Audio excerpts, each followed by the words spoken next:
ساڵتان لەبێت بینەرانی کورسات نیوز من هاوڕە تۆفیقم داڵقیم شەی بەرنامەی پانۆراما پێتان گەیشتنەوە بۆ قسە و باسکردن لەسەر سەرژمێری گشتی دانیشتوان لە عێراق و هەرێمی کوردستان. پرۆسەی سەرژمێری کە ماوەی چەند ساڵێکی زۆرە لە عێراق و هەرێمی کوردستان ئەنجام نەدراوە بە لای عێراقیەکان گرنگە، بەڵام بەنسبەت هەرێمی کوردستان و سەرکردایەتی سیاسی لە هەرێمی کوردستان و هەروەها خەڵکی هەرێمی کوردستان گرنگتر و چارەنووساستر و لە ڕووی نەتەوەی و خاکەوە هەرێمی کوردستان و خەڵکی کوردستان و سیاسیەکانی هەرێمی کوردستان تا ڕادەیەک ئەگەر پرۆسەکە بە شەفاف بەڕێوە نەچێت بە مەترسیە بینی. پرۆسی سەرژمێری گشتی دانیشتوان لە هەرێمی کوردستان و عێراق تا چەندە گرنگە بۆ دیاریکردنی ڕێژەی دانیشتوان بە پێی ناوچەکان. لە هەرێمی کوردستان ڕاستە کێشەی نەتەوەی و خاکمان نییە، بەڵام لە بەشێکی هەرێمی کوردستان کە ناوچەکانی دەرەوەی هەرێم و بە ناوچەکانی مادی ١٤ ناسراوە، مەترسی نەتەوەیی و هەروەها گۆڕانی دیموگرافی و هەروەها خاکمان هەیە. ئەم بابەتانە تا چەندە گرنگە بەوەی کە بە شێوازێکی شەفاف و بە چاودێری هەرێمی کوردستان بەڕێوە بچێت. کۆبوونەوەکانی ڕابردووی سەرۆکایەتی کۆمار و هەوڵەکانی سەرۆک کۆماری عێراق بە جێکردنەوەی هەندێک داواکاری کورد لە پرۆسەی سەرژمێری گشتی دانیشتوانی عێراق کە جێگیر کراوە و تەسبیت کرا تا چەندە گرنگە بۆ پرۆسەکە کە بە شەفافی بەڕێوە بچێت. بۆ ئەم بابەتە شەو گفتوگۆکەین بە میوانداری بەڕێز محمود عوسمان جێبەجێکاری پرۆسەی سەرژمێری گشتی دانیشتوان لە عێراق و هەرێمی کوردستان کە بەسپاسەوە لە بەرنامەی پانۆراما لەگەڵمە بەخێر قوربان احترامێ بۆتان سپاس دەکەین. زۆر خۆشحاڵین کە نزیکەوە بینی جارێکی ڕێزدارن و سپاسانەکەم و سپاسی بینەرەکانتانیش کە گوێمان دەیەگرن. سپاس بۆ جەنابیشت. بە لە پرۆسی سەرژمێری گشتی دانیشتوانی عێراقەوە دەست پێ بکەین کاک محمود کە ماوەی ساڵانێکی زۆر ئەنجام نەدراوە. ئەم پرۆسەیە کە ئێستا ئەنجام مەدرێت، یعنی بەنسبەت عێراق و هەرێمی کوردستان گرنگژەکەی لە چیدایە؟ خۆی لە خۆیان سەرژمێری گشتی دانیشتوان زۆر گرنگە ئەنجام بدرێ و لە هەموو وڵاتانی جیهانە 10 ساڵ جارێک ئەبێ ئەنجام بدرێ. لەبەر گرنگی ئەم پرۆسەیە دەوڵەتەکان حدودی 4 تا 5 ساڵ سەرقاڵە بن بە ئامادەکاریەکانەوە بۆ ڕۆژی سەرژمێریەکە و تااقاتی بەشەری و مادی و هەموو توانەکان ئەخەنە خزمەت ئەو وزارەتەی ئەو دەستگایی کە سەرژمێری گشتی دانیشتوان ئەنجام بدات. هەر لە هەر وڵاتێکە تەسمیەکی هەیە ئەو دەستگایی کە لە عێراقا بەداخەوە ئەوە 37 ساڵە سەرژمێری گشتی دانیشتوانی گشتگیر لە عێراقا نەکراوە. 37 ساڵە زۆرە. دواترین سەرژمێری گشتی گشتگیر لە عێراقا ساڵی 87 ئەنجام دراوە و ساڵی 24 ینی 37 ساڵ. ڕاستە عێراق لە ساڵی 90 بۆ 15 پارێزگاکەی کە لەژێر دەسەڵاتیا بوو ئەنجامی دا کە هەرێمی تیانە بوو، ئێمە لەژێر دەسەڵاتیانە نەما بووین ئەنجامیدا، بەڵام نەتەوەی کردوەکان بە سەرژمێریەکی کورددانێ ناقص و بڕوا پێ نەکراوە. بڵێ چونکی پێناسی سەرژمێری گشتی دانیشتوانی وڵاتەوەیە هەموو شوێن و گۆشەیەکی ئەو وڵاتە بگرێتەوە لە کات و زمانێکی دیاری کراوە کە تۆ ئەڵێ 3 پارێزگایتیانە نەوەڵا بە هەند وەرنەگیرە. بۆیە ئێمە لە ساڵی 2004ەوە دوای پرۆسی ڕزگارکردنی عێراق بەڕاستی هەوڵمانداوە وەکو هەرێمی کوردستان سەرژمێری گشتی دانیشتوان ئەنجام بدرێ، چونکی زۆر پێویستیمان بەو دەریانیشاندرە ئاماریانە فرە بابەتە بووە بێتە بەردەست بەڕاستی و پلانی ڕاست ڕەوای زانستیانی لەسەر داڕێژین بۆ گەشەپێدانی ئەم وڵاتە و ئەو پارەی لە گیرفانمانەیە بتوانین لە شوێنی مەبەستا خەرجیکەین بۆ گەشەپێدانی وڵات واروەها پێشکەشکردنی باشترین خزمەتگوزاری بۆ دانیشتوان. ئەوە بەچیە بێ؟ بە زانیاری ئاماریە بێ لەسەر تاکەکان، لەسەر خێزانەکان، لەسەر باری ئابووریان، لەسەر باری کۆمەڵایەتیان، لەسەر باری پەروەردەییان، تەندروستیان، خزمەتگوزاریەکانی پێشکەشکرا وەکو ئاو، وەکو کارەبا، وەکو ئاوەڕۆ، وەکو ینی ئەو وەحاڵەتی دانیشتوانمان لە چه ئاستێکایە لە هەموو بوارەکانەوە، بواری کار و بێکاری، لە بواری بژێوی ژیانە، لە بواری پێویستیەکانی ناوماڵیان، لە بواری یعنی ئەوەی تۆ بتەوێ باش شتێکی ترمان بیر نەچێ کە ئێمەڵێن سەرژمێری گشتی دانیشتوان و ئاڤاهیان ینی بیناکانیش بیناکانی ژەم پرۆسەیە دەبێ ینی سەرژمێر بکرێت گرنگترین لە ڕۆژی سەرژمێرێکە کاری ژمارەدان و گەمارەسوازی بوو کە تەواومان کرد کە پرۆسەیەکە پێش ڕۆژی سەرژمێرێکە کە تەواو بێت ئەویش ئەوەیە ئەبێ بە پێی ئەو ئەم جارێشیان کە سەرژمێری گشتی دانیشتوان لە عراقاکرێت جیاوازە لە سەرژمێرەکانی تر سەرژمێری ئەم جارە سەرژمێرێکی ئەلکترۆنیە وەرەقە بەیبای بەکار نایە ئەم پرۆسی ئەلکترۆنیانی بەڵێ بە تابلێت دەکرێ و هەموو تابلێتەکان زیاد لە 150,000 تابلێت کە ئەو ڕۆژە لە ڕۆژی سەرژمێریەکە کاتی حەسر و تەرقیمەکەیشە پەیوەنددارە بە داتە سەنتەری گشتی عراق و بە سێرڤەرەکانەوە و هەرچی ئەەکەی ئەو سەعاتەکە کە تەواوت کرد داخڵەکەی لەوێ هەمووە چێتە سەرڤەری ڕیسی ئەمە گرنگە و لە پاڵ سێرڤەرەکانیشە کە داتاکانی بۆ ئەڕوات بەرنمەیەکی تەحلیلی شیکاری هەیە کە پێویست ناکە تۆ دانشی ئیتر ساڵێک و 2 ساڵ تەحلیل و شیکاری بۆکە یەکسەر خۆی شیکاری بۆەکە و ئەنجامەکان تەداتێ شیکاری بۆچی ئەوەکە بۆ هەموو بۆ ئەو داتانی کە داتایانی کە خۆی بەداخلکراوێت چێ بۆی بەداخلکی سنتەرەکە تابلێتە ینی تر پێویست ناکات و من لە 1970 بەشداریم کردو لە سەرژمێری گشتی دانیشتوان لە عێراق بەڵێ بڕواکەی دوای 3 ساڵ 4 ساڵ ئەنجامەکانی ڕاگەیەنراوە ئەکسپایرە بوو نەتایجەکەی یعنی تۆ ئەم هەموو فۆرمە لەسەر ئاستی خێزانەکان مەلاین فۆرمەکە ئەڕۆیشتەوە 2000 کەسیان داناوە لەسەر کۆمپیوتەر وەرە ئیتخالکە جاوت خەلانە چنێکی ڕاستە چنێکی دوێ چەندێکی پێ ئەچێ دوایی تەحلیلیکە دوای 3 ساڵ 4 ساڵ نا ئێستا کە هەر گەیشتە سێرڤەر بۆ نمونە ڕۆژی 20 باڵێ ئەگەر ئێمە ڕازی بین لە ماوەی 48 سەعاتە ئەنجامەکان ڕاگەیەنرێ کە ئەگەر ڕازی بن ئەگەر ئێمە وەکو هەرێم هەموو داتاکان وەکو هەرێم خاڵێکمان ماوە لە بینی ئێمە ئەوانە چیە یەکلا نەبووەوە خاڵەت چیەکە دوای باسێک زۆر باشە نەسەرەوەش دوای خواستێتی وزارەتی پلاندانانی عراق کە ڕۆژی 20 و 21 مانگ سەرژمێری گشتی دانیشتوان باری دیموگرافیەکەی ئەنجام درا پێڵێن تۆماری خێزانی سجل الئوسرە کە ژمارەی دانیشتوانی عراق لەسەر ئاستی عراق و هەرێم و پارێزگا و قەزا و ناحیەکان ڕاگەیەنرێ و ئەو ژمارەیە تەواو ئەبێتە ئەساس تەسپی دەبێ بڵێ ئەم ژمارەیە ئێمە وتمان سەرژمێری گشتی دانیشتوانم جارە دانراوە بۆ ئەوەی پلانی ڕاست ڕەوای لەسەر داڕێژرێ پلانی استراتیجی بۆ گەشەپێدانی وڵات تەنها و تەنها بڕگەی نەتەوەی تیان نییە بڕگەی نازناوی تیان نییە عشرەت تەنها بڕگەی دیانەتی بۆ ئەوەی نەچێتە بواری سیاسیەوە اتفاقەکان وا بووە ئەمە ئیتفاقی هەرێمە لەگەڵ بەغداکە بەعموم و بڕیاری محکەمەی اتحادی لەسرە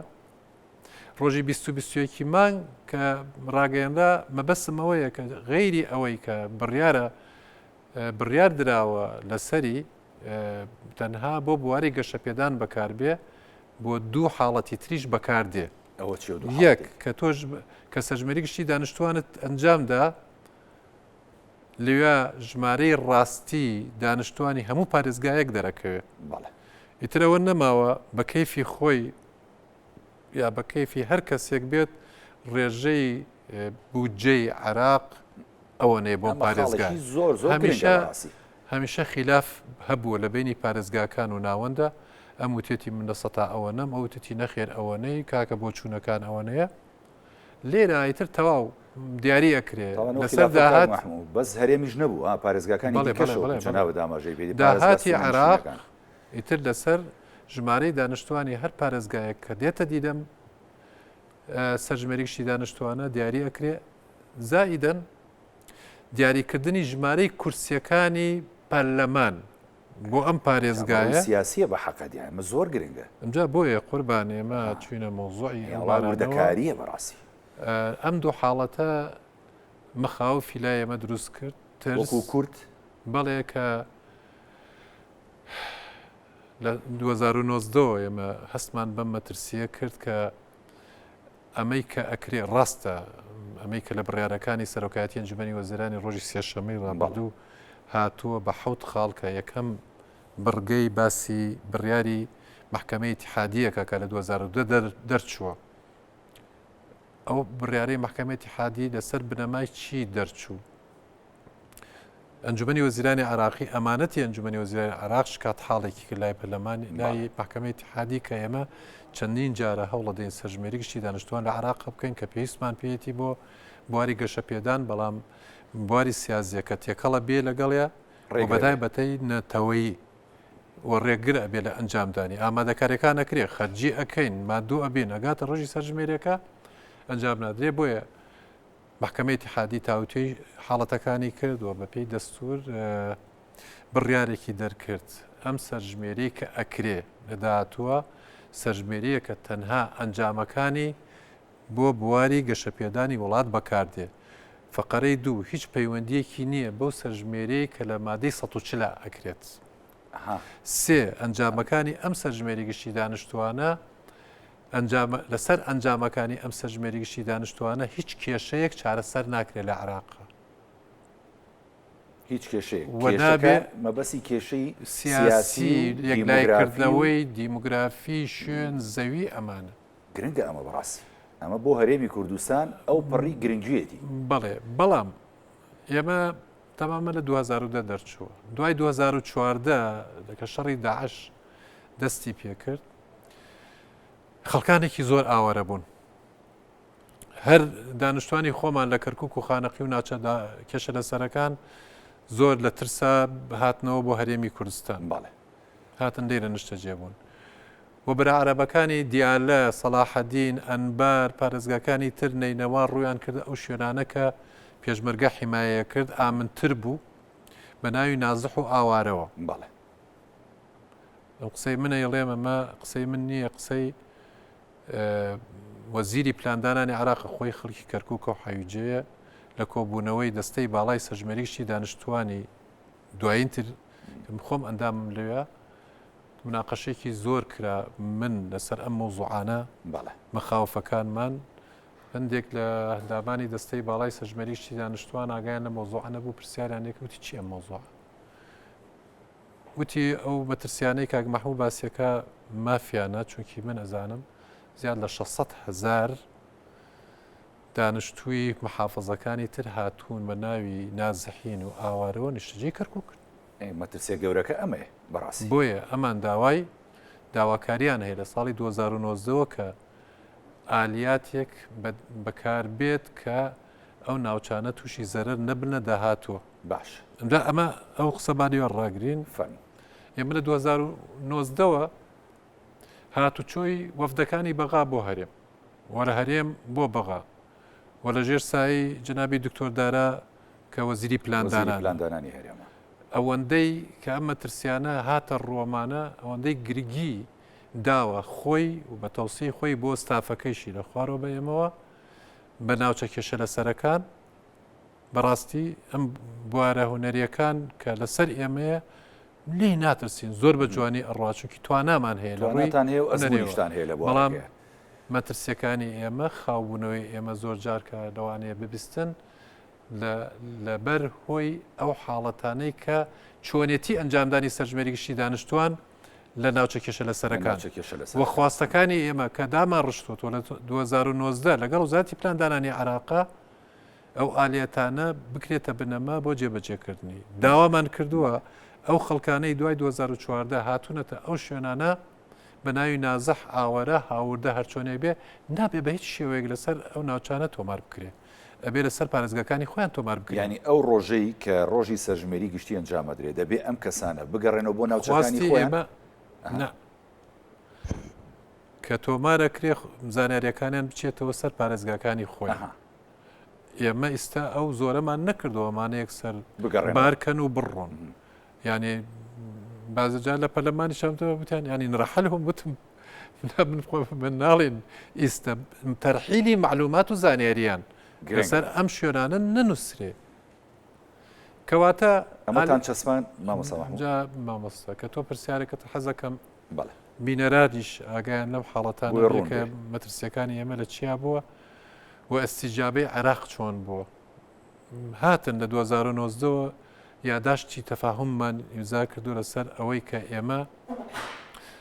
یەکەم سوودوەرگردن لە ئەو لیستانەی وزارەتی هجرە و مهاجرین کە ئەمانە لیستەکانیان تایە کە هاتونەتە ئەم ناوچانە لامان بێ باش و ئەو لیستانەی وزارەتی بازرگانی کە هاتووە لەوێ خۆراکی داوە پیان بە ئەم نازیحەوە ئارانە سێ سەرژمێری گشتی دانیشتوان لە ناوچە کێشە لەسەرەکان بە سێ بژمێر بکرێت جگە لە تابلێتەکە کە کەسێکی لەسرە ئەلکترۆنیە کوردی عەرەبێ تورکمانێ وەزائیدەن لەو شوێنانەی کە مەسیحیت یا زۆرە مەسیحەیەکیش چوار في كل الأحوال ئەم سێ عەدادە لەگەڵ عەدادی ئەلکترۆنیەکە لە ماڵەکانە بن کە زانیارەکان تۆمارەکرێ ئاگایان لێبێ و دواتر دوو فۆرمی وەرەقی پڕکرێتەوە نسخەیەک بۆ بەغا نسخەیەک بۆ هەرێم کە بە ئەلکترۆنیەکرێ بە وەرەقیش بکرێ هەر ئەو تیما بێ بیکە بەڵێ ئەم سێ کەسە ئەم سێ عەدادە و هەرسیانە ئیمزایان لەسەر بکەن کە ڕاست و ڕەوایی ئەم فۆرمانە نسخەیەکی لای ئەمە بێ نسخەیەکیشی بچێ بۆ بەغا هەنگاوێکی گرنگە چوار ئەنجامی سەرژمێریگشتی دانیشتوان کە ئەلکترۆنیە و ئەنجامەکانی کارتی نیشتیمانی کە بنەماکەی 57 لە دوای سەرژمێری تەقاتوعێکی پێ بکرێ لەگەڵ ئەنجامەکانی سەرژمێریگشتی دانیشتوانە لە ناوچە دابڕاوەکان بە تایبەتی هەر کەسێک 57 نەبوو لەسەر ئەم تۆماری ئەم پارێزگایە نەنووسرێ ئەم شوێنەی کێشە لەسەر نەنووسرێ جاکرێتەوە ئەمەش خاڵێکی کە ئەمە خەڵکی ئەو شوێنانەی ترن کە لێوە هاتوو باشە ئەگەر کورد بوو مامۆستا محمود ئێوە چۆن حەلەکەن ئەگەر خەڵکی کەرکووکیش بڵێ کە تۆ وتومانە ئەم خەڵکانەی کە ئەوە مراحەلە نازەحە هاوردەیە هاتوو بۆم ناوچە کێشە لەسەرانە دواتر مراحەلینمان هەیە لە کەرکووکەوە و ئاوارەی کەرکووک و شوێنەکانی ترمانەیە کە هاتوون بۆ پارێزگاکانی تر کە لە فۆرمی سەرژمێریەکە ئەڵێ ئەرێکا کە تۆ ولادت تەسکەرەکەت کەرکووکە چیەکەی لێرە سێمانی ئەلێ کاکە تەرحیل کراوم تایەتی لە سەرژمێریەکە 15 پرسیارەکرێ لە بواری هجرا بەڵێ ینی هەم هاوردەی کە هاتووە لە جنوب بۆ کەرکووک لێ هاوردوومیانە بوویر باش بۆوانەی کە هاتوونە بۆ شوێنەکانی تر پێش پرۆسی ئازادی پێڵێن تەرحیل قەسری بە زۆر ئیجباریە بە زۆر ئیستا لە ترسی ئەمنی ئاوارە بۆ هاتوۆ بۆیرە ئەمانە هەمووی ئێمە بەرنمەکەمان ئەوە بۆ آخر کۆبوونەوەیش لە سەرۆکایەتی کۆمار کراوە بە وجودی جەنابی فخامەتی سەرۆک کۆمار و جەنابی بەڕێز سەرۆکی ئەنجومەنی وەزیرانی عراقی و ڕێگە پێ دراوەتە جەنابی دکتۆر دارا ئەوەی لە دڵیایەتی بیڵێ ڕاستە هەندێک معارەزە کراوە لە وزارەتی پلاندانانەوە بەڵام تەعاتوفێکی زۆری وەرگرتووە بە تایبەتی بەڕێز سوودانی و تیتی ئەم داواکاریەوە حەقە و ئێمە ئینشاڵڵا ڕۆژی سێشەمە کە بڕیارەکانمان دەرکرد بەخواستی ئێوە بێت خواستەکەی ئێمە بووە کە ڕۆژی سەرژمێریەکە زانیاریەکانیان بڕاتەوە بۆ سەر پارێزگاکانی خۆیان باش لە تابلێتەکەەوە بۆ سێڤەر لەوێ بۆ پارێزگای خۆیان بەڵام ئەم حوت بڕیارە دەرچووە من ناڵێم خراپ شێکی باشمان کردو ئەو هەوڵانەی لە 2009 کە ئێستان بڕیارانەی سەرۆکایەتی ئەنجومەنی وزارانی پێ دەرچووە بڵێ نیوەی ترسەکانمان ئەڕوێنێتەوە بەڵام ئەو حاڵەتەی ئەگەر بڕیاری لەسەر بدایە ئەلکترۆنیەن و ڕۆژی سەرژمێریەکە ئەو کارە جێبەجێ بکرایە ئەمە هیچ کێشەیەکمان نەئەمە بەڵام لێرە تۆ هەمووی ئەم کردارانەی باسم کرد هەمووی خستۆتە لە بڕیارەکان خستێتە دوای ئەنجامدانی سەرژمێری گشتی دانیشتوان نەک ڕۆژی سەرژمێرێک ئێمە گرفتەکەی ئێوە ئالەمایە مەترسی دوای سەرژمێری گشتی دانیشتوان بە پێی ئەم بڕگانە کە هاتووە حەوت بڕگەیە کە تۆمارێک دروست کرێ بەو هاوردە و نازەح و ئاوارە و مڕەحەل و ئەمانە وە سجلەکانیان وا دروست کرێ کە ئەمانە بچنەوە سەر پارێزگاکانی خۆیان مامۆستا محموتوان پرسیارێ بکەم لێرە بۆ نمونە ئێستا ئێوە یانیەوە تا جەنابتەڵەی هەوڵەکانی سەرۆکایەتی کۆمارە هەوڵەکانی جەنابتان هەوڵەکانی وەزیری پلاندانانی هەرێمی کوردستان ینی بۆ ئاراسەیە بۆ کەەوە کۆمەڵێ خاڵ بە خواستی هەرێمی کوردستان ینی پێشکەش بە بەغدا بکەن و سۆدانی ژوعدی داوەکە لە کۆبوونەوەی سێشەمەی ئەنجومەنی وەزیرانی ینی عراق کە سێشەمەی ئەم هەفتەیە بوو کە ڕۆی ینی جێ بکاتەوە وترا جێکرایەوە بەڵام وتا جەناب تەڵی سەرجەم خاڵەکان بە دڵی ئێمە نییە بەڵام ئەو خاڵێکی ناڵێم لە 100% بە دڵمان نییە بەڵام هەنێکیتان بەدڵە بەڵێ ینی خۆی ئەمە بڕاستی هەوڵ و ماندووبوونە لە 2009ەوە جنابی وەزیری پلاندانان و ستافەکەی وە بە پاڵپشتی حکوومەتی هەرێمی کوردستان و حزبە سیاسیەکان و ئەوانەی کە هەمانە لە بەغا بەڕاستی و بە تایبەتی جنابی وەزیر کە داکۆکی کارێکی تەواو بووە لەسەر ئەم حاڵەتە شتی باش بەدی هاتووە بەڵام خواستی ئێمە باشتر ئەبوو کە بێتە دی کەیتە دڵنیا بووینە لە 100% لە ڕۆژی سەرژمێریەکە ئەنجام بدرێت باش ئێوەخرێتە دوای سەرژمێری گشتی دانیشتووان ئیتر ئەەکەوێتە ئەگەرەوە یان دەستکاری یەکرێ نا بۆ بواری جێبەجێکردنەکەی بواری جێبەجێکردنەکە جێبەجێکردنی ئەم خاڵانەی سەرۆکایەتی ئەنجومەنی وەزیران جێبەجێ بکرێت لە 100% ئێمەش ڕازی بەڵام ئەوەیە حاڵەتەکە دائیمان ئێمە بە گومانین لە جێبەجێکردنی بڕیارەکان ئەوەی کەوتت ئەگەر منوتم ئەگەر جێبەجێ ینی ئێمە ڕازی بین کە لە ماوەی 48 سەعاتە ڕاگەیەنرێ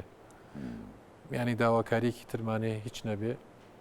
ئەنجامەکانی سەرژمێری گشتی دانیشتوان ڕانەگەیەنرێت تاکو ئەم خواستانە جێبەجێ نەکرێت ئەی بەغدا ڕازی بووە بەمە یاخود جارێ هەر ئێوە لە گفتوگویان و دەتانوێت بەغدا ڕازیکەن بەم بابەتە گرنگەکە ئەچکە و مەترسیتان ئێوە تا گومانیشتان هەیە لە بەڵێنەکانی بەغدا کە ئەم بابەتە جێبەجێ نەکە ئیتر چاوەڕێن ئێمە نزیکەی بڵێ 13 ڕۆژمان ماوە بۆ زۆر ڕۆژی سەرژمێریەکە و بەردەوامن بەردەوام لە هەوڵا و سەرۆکایەتی ئەنجومەنی وەزیرانی هەرێمی شاتوتە سەرخەت جنابی دکتۆر دارا دوێنە لە کۆبوونەوەکە هەمووی گەرەکانی باس کردو ئەوجا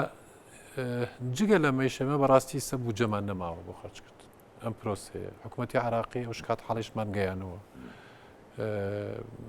بودجەی تەواوی بۆمان نەناردووە کە بتوانین ئەم مەرحەلەی قۆناغی لە هەرێم بودجەتان نەماوە بەڵێ ئێوە ڕەبتان نییە بەوەی بەغدا شوێنی بەغدا ڕاستە بودجەی ساڵی 2023 بۆمان ناردووە بەس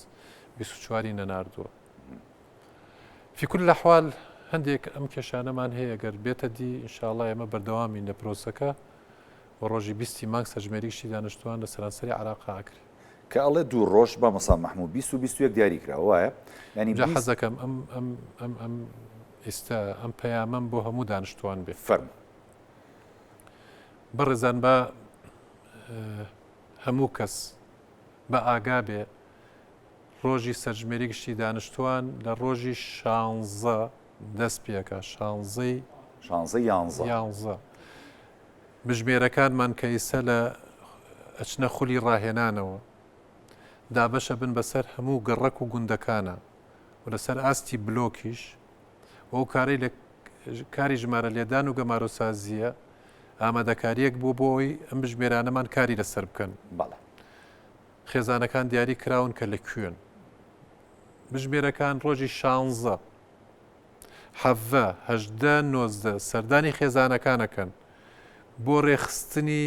فۆرمی خێزان بۆ تۆمارکردنی سجلی ئوسرە کە کۆمەڵێک زانیاریە کە پڕ ئەکرێتەوە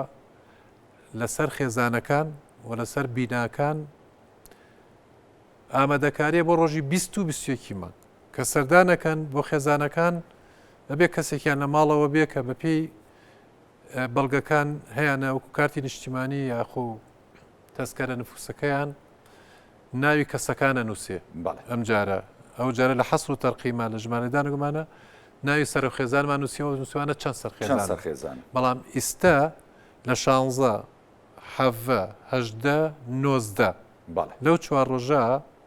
بژمێرەکانمان کە هەر یەکیان بلۆکێکی لایەم جارە جارێکی تر لە حەسواتقیمە 5 بلۆکماندا بوو بە مەعاونێ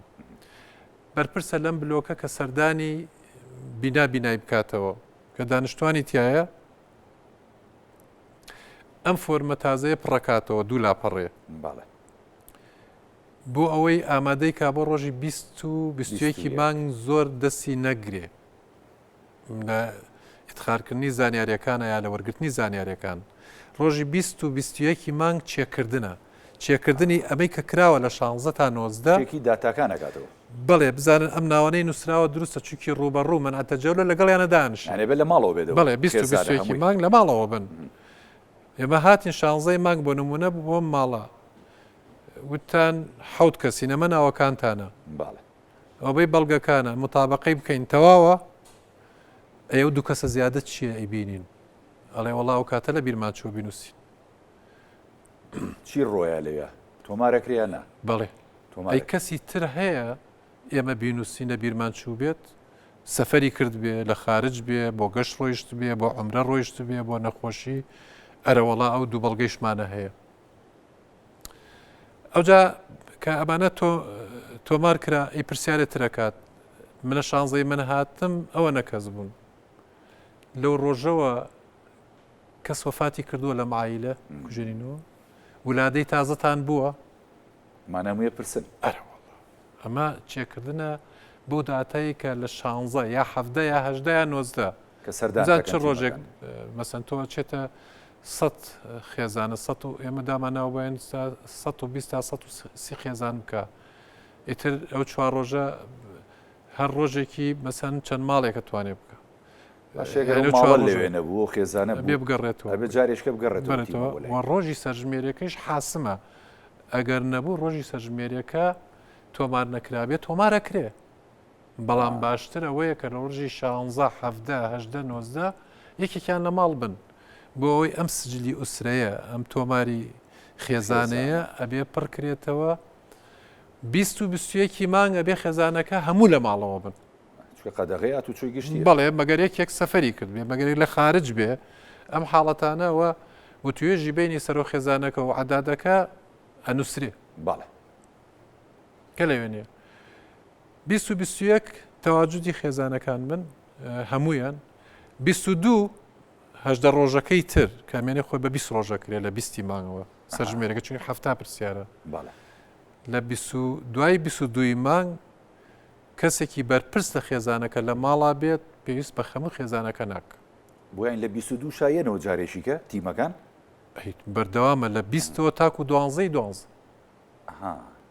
تۆ ئەتوانێ هەفتا پرسیارە هەر ڕۆژێ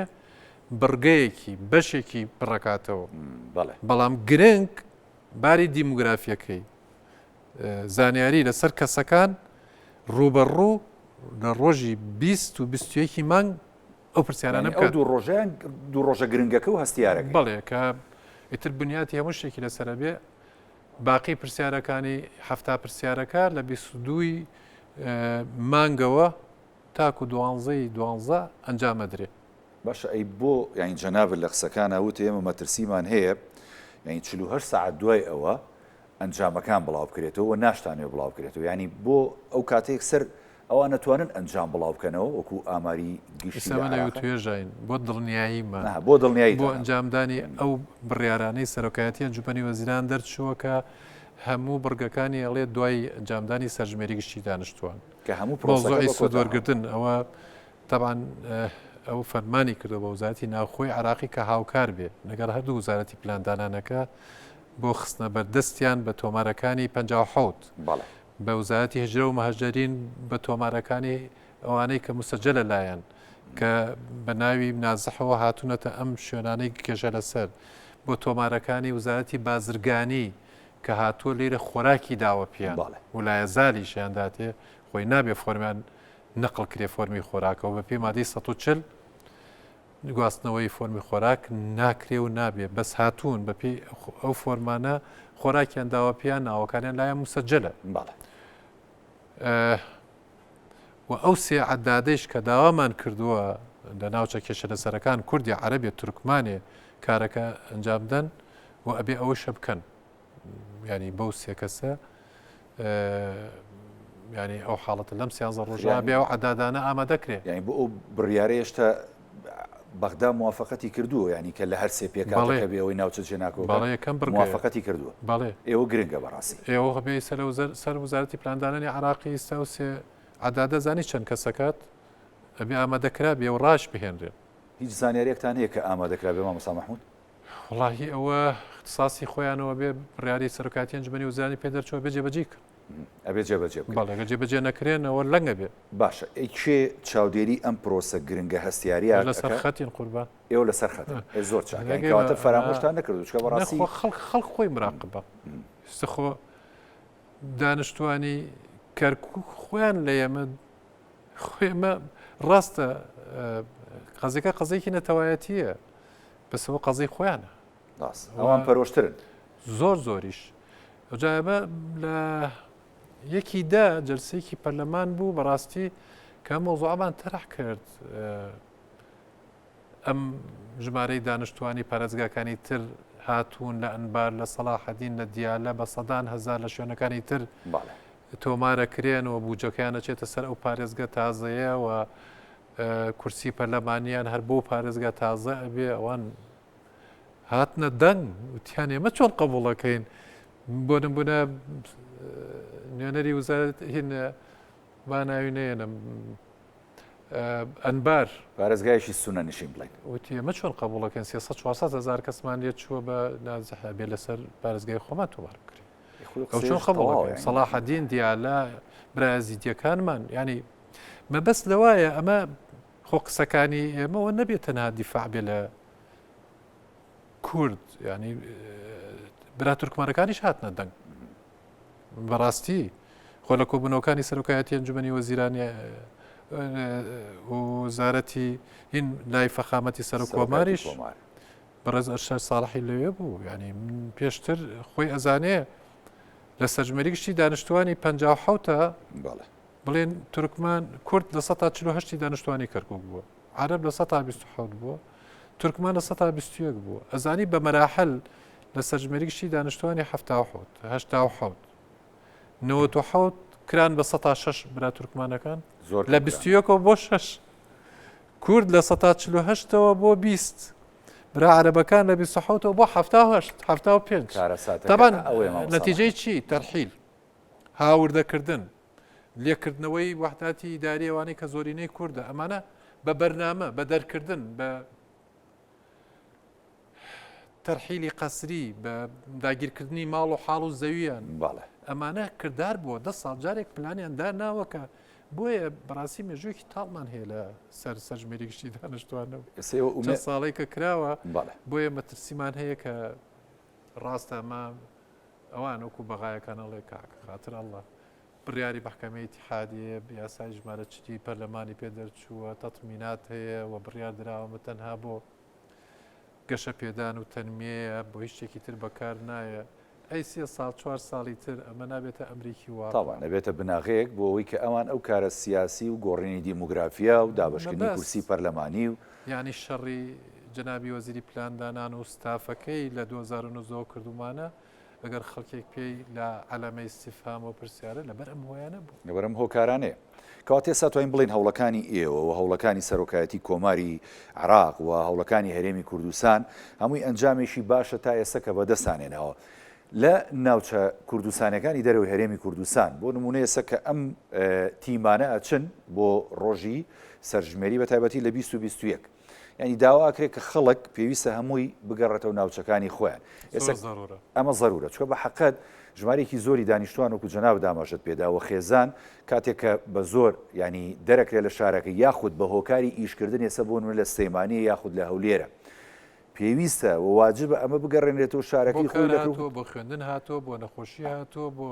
نیشتە جێبوونێکی باشتر هاتۆ ئەم پرسیارانە نەکرێ بەڵێ بۆ لەبەر حاڵەتی ئەمنی هاتووە لە ترسی مەسەرەن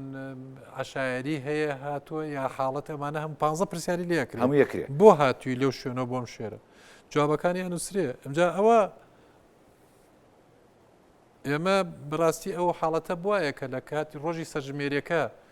ئەم فعالیەتە بنرایەت و یەکسەر تەرحیلی زانیاریەکانی بکرایە بۆ سەر پارێزگاکەی خۆی تر پێویستی ناکرد عەزێتی ئەم خەڵکە بدەین بچنەوە شوێنەکانی خۆیان ئیستا نەوەڵا زەمان نییە ینی بڕۆنەوە چاکتر ینی ئیلا ئەبێ بگەڕێتەوە پێی خۆشە لە زێدی خۆی بنووسێ باشە هەرێمی کوردستان چی کردو بۆ ئەوەی کە ئەم خەڵکە لەو ڕۆژەیە یاخود پێش ئەو دوو ڕۆژە بگەڕێنرێتەوە بۆ شار و پارێزگاکەی خۆی بەتایبەتی ئەمە کەرکک و ناوچەکێشە لە سەرەکان بە حقایمە زۆر گرنگە مامۆستا محمەد ئەو زێدی خۆیەتی نیشتیمانی خۆیەتی پارێزگای خۆیەتی شاری خۆیەتی پێی خۆشە بەڕاستی کە لەسەر شوێنی خۆی بنووسێ ئێتر ڕێک دوو ڕۆژیش عزیێتە خوا ئەوە بەڕاستی هەر کێشی نیشتیمانی و نەتەوەیە دەبێت جێبەجێ بکە بەڕاستی بەڵێ ئەوە گەر بیەوێ خاشی کوردستان پارێزراو بێ و لە ڕووی نەتەوەیەوە لە ناوچە کێشە لە سەرەکان ینی ڕێژەکەی کەمتر نەبێت لە عەرب چکەوتا جەناب تەڵی لە 98 یان 98 وت کە ڕێژەی دانیشتوانی عەرب لە کەرکوک بۆن و نەگەیشتۆتە لە 1970 ئێتو ئەمەیە ینی ئەم جیاوازێ زۆرەیە کە دەکرێت باشە ینی ئامادەکار شەڕی خاکە ینی خواستمان بوو بەڕاستی بە سیاسی نەکرێم سەرژمێری بەڵام چۆن سیر دەکرد بەڕاستی بخۆ بووە بە سیاسیەوە پێتان وایە کە بە سیاسی کراوە ینی حتا ڕئیسی وزەرا فەرموو بێتی وڵای من ئاگامێنە و فعلەن ئێوە کردتان سیاسی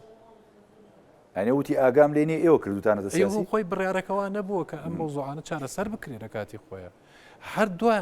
دوایان خست ینی باشە ئەم نازەحە بە ڕێزانە هاتوو نەترساوەمانە بەسە کاکە بچنەوە شوێنی خۆتان هەزار بڕیاری پێ دەرچوو تۆ کەمپەر ڕۆخێنێ وزای هەجرە فرد لەولاوە دێتەوە ناو شارەکە دانش ینی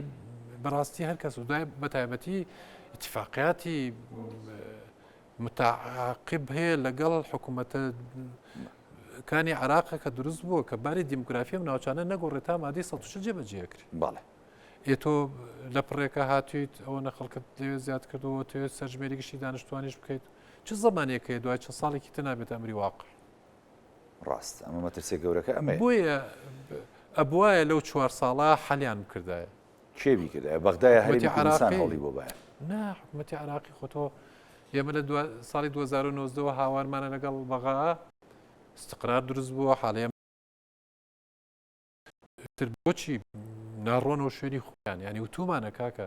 کێشەمان نابێ هەر کەسو لە شوێنی خۆی بێ و ئێمە پێش ئێوە ئامادەکاریەکان تەواوکەن بۆ سەرژمێری گشتی دانیشتوان بەس ئامان بۆ چارەسەر بکەن بۆی ترسمان نەمێنێ بۆ مەبەستە حاضری تەفاهم ئیمزا کراوە اتفاقات کراوە لیجان دروست کراوە دانیشتن کراوە دەیان جار لەسەر ئەم مەوزوعانە اتفاق لەسەری کراوە بەڵام دوایان خستوان پێکرد تاک و گەیشتنەوە نزیک بنێتەوە ڕۆژی سەرژمێریەکە بۆیە گەشتە مەرحەلەیە گەیانمان لای فەخامەتی سەر و کۆمار و سەرۆکایەتی ئەنجومەنی وەزیران ومانە کاکە وزارەتەکەی تۆخەری کە لە دەستمان لە بن هەمانەکەەوە دەرێت بەڵام بەڕاستی ینی فەخامەتی سەر و کۆمار فرای وەسعەکە کەوت بە هەوڵەکانی و بە هەوڵەکانی ئەوانی بوو بەڕاستی کە کارێکی وای کرد ئەو کۆبوونەوەی لەگەڵ جنابی وەزیری پلاندانانی و فۆفتەکەی حکوومەتی هەرێمی کوردستان لەگەڵ سەرۆک فراکسیۆنەکان کوردستانەکان لەگەڵ وەزیرەکانی بەغامان و دواتر داوتکردنی جنابی سەرۆک ئەنجومەنی وەزیرانی عراق و ستافی وزارەتی پلاندانانی عراق و لە دانیشتنیەکە تەفاهمات و مناقەشەی هەموو بڕگەکان ڕێگە درا ئەخیرەن ینی جنابی سوودانی گەیشتەوە حاڵەتەوەتی متعاتفم لەگەڵتانە و ڕاستەکەن و بێ بڕیارە چەند بڕیارێکی پێ دەرکەن ڕۆژی سێشەم ئەوجا دڵمان خۆش بوو کە ئەو حاڵەتانەی کە وەعدرا بوو کە ڕۆژی جیاوازی بینی ئەو خواستەی ئێمە و ئەمەی دەرچووە هەر ئەوەیە کە ئەمەی بڕیاریان نەداوە دوای ئەنجامدانی سەرژمێری گشتی دانیشتوان جێبەجێ بکرێ بە خواستمان لە ڕۆژی سەرژمێریەکە ئەنجام من تاڵم پرسیارم زۆرمەوە بەڵام کاتی بەرنمەکەم بە کۆتاچێ ئەوەی کە من بیرم چوو بێ یاخود درکم پێ نەکردە بێ حەزەکەم لە زاری جەناب تۆوەکو پەیامی کۆتایی بۆ خەڵک بۆ سەرکردایەتی سیاسی هەرێمی کوردستان بۆ عێراق بیگەێنیت لەسەر سەرژمێریەکە فەرموو مامۆستا محموود جان. وڵای ئەمە داواکارین وەکو هەرێمی کوردستان بەڕاستی وزارەتی پلاندانای حکوومەتی هەرێم لە هەموو شوێن زیاتر تینوویە کە سەرژمێری گشتی دانیشتوان ئەنجام بدرێ و لە یەکەم ڕۆژەوە لەگەڵ حکوومەتی عراقیە بەڕاستی وەکو یەک تیم کارمان کردووە بۆ ئامادەکاریەکان بەڵکو ئۆگان لە بەعزە شتێکا دواکەوت بێتن ئێمە بە جوانتر کردومانە وە خواستمانە دەم سەرژمێری گشتی دانیشتوانە بۆ کوردستان و بۆ عراقیش کە شوێنە کوردستانەکانی دەرەوەی هەرێمی کوردستان کە ناونراوە ناوچەکانی کێشە لەسەر تووشی زیان نەبن بەهۆی ئەم کوردستانی بوونیان تووشی زیانێک نەبێت لە بەبوونی ئەم سەرژمێری گشتی دانیشتوانە هەمومان یەک دەنگ یەک ڕنگ بین بۆ ئەنجامدانی سەرژمێریگەشتی دانیشتوان بە مەرجێک ئەو ترسانەمان بڕوێتەوە کە ئەم سەرژمێریگەشتی دانیشتوانە زەمانە بۆ ئەوەی هەموو کەس مافی خۆی وەرگێت. زۆر سپاس بۆ بەڕێز محمود عوسمان جێبەجێکاری سەرژمێری گشتی دانیشتوانی عێراق وەرەمی گوستان کە لە بەرنامەی پانۆراما لەگەڵمان بوو. سپاس دەکەم. بەڵێ بینەرانی بەڕێز ئەڵقێم شەوی پانۆراماتان پێشکەش کرا ئێوە ساغ و تەندروست باش بن. خواتان لەگەڵ.